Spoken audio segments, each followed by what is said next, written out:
কথা এটা কম এতিয়া মেট্ৰিকৰ ৰিজাল্ট দিব কোন তাৰিখে দিব নমস্কাৰ বন্ধুসকল আছামিজ এভৰিথিং ইউটিউব চেনেলটোলৈ আপোনালোকক স্বাগতম জনাইছোঁ HSLCৰ ৰিজাল্টৰ তাৰিখ ঘোষণা কৰিছে মুখ্যমন্ত্ৰী হিমন্ত বিশ্ব শৰ্মা ডাঙৰীয়াই আৰু লগতে তেওঁ জনাইছে যে যিসকলৰ প্ৰশ্ন বিসংগতিপূৰ্ণ আহিছিলে সেই বিসংগতিপূৰ্ণ প্ৰশ্নৰ বাবে সম্পূৰ্ণ নম্বৰ লাভ কৰিব তাৰোপৰি অংক পেপাৰৰ বাবে অতি গুৰুত্বপূৰ্ণ এটা কথা কৈছে যে যিসকলৰ অংক পেপাৰত ভুল হৈছিলে বা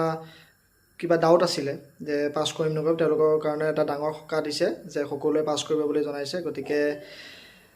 19, 20, 21 তিনিটা তাৰিখৰ ভিতৰত কোনোবা এটা তাৰিখত HSLCৰ ৰিজাল্ট ঘোষণা কৰিব আৰু আপোনালোকে ডেছক্ৰিপশ্যনত যিটো লিংক দিছোঁ সেই লিংক কেইটাত গৈ আপোনালোকে পোনপ্ৰথমে আপোনালোকৰ ৰিজাল্ট চেক কৰিব পাৰিব সেই তাৰিখত গতিকে যিকেইটা লিংক আছে সেই লিংককেইটা আপোনালোকে আজিয়ে ছেভ কৰি থওক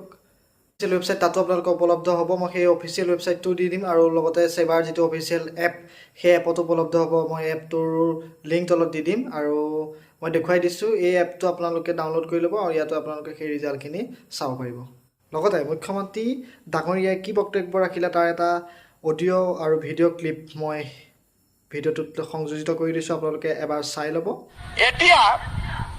মেট্ৰিকৰ ৰিজাল্ট দিব কোন তাৰিখে দিব 19, 20, 21 তাৰিখ মানে মেট্ৰিকৰ ৰিজাল্ট দিব ঠিক আছে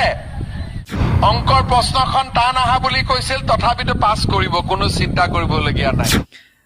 আৰু যদি ভিডিঅ'টো চাই ভাল পাইছে ইনফৰমেশ্যনটো ভাল পাইছে ভিডিঅ'টো লাইক কৰি দিব শ্বেয়াৰ কৰি দিব আৰু চেনেলটো ছাবস্ক্ৰাইব কৰি দি বেল আইকনটো বজাই দিবলৈ নাপাহৰিব ধন্যবাদ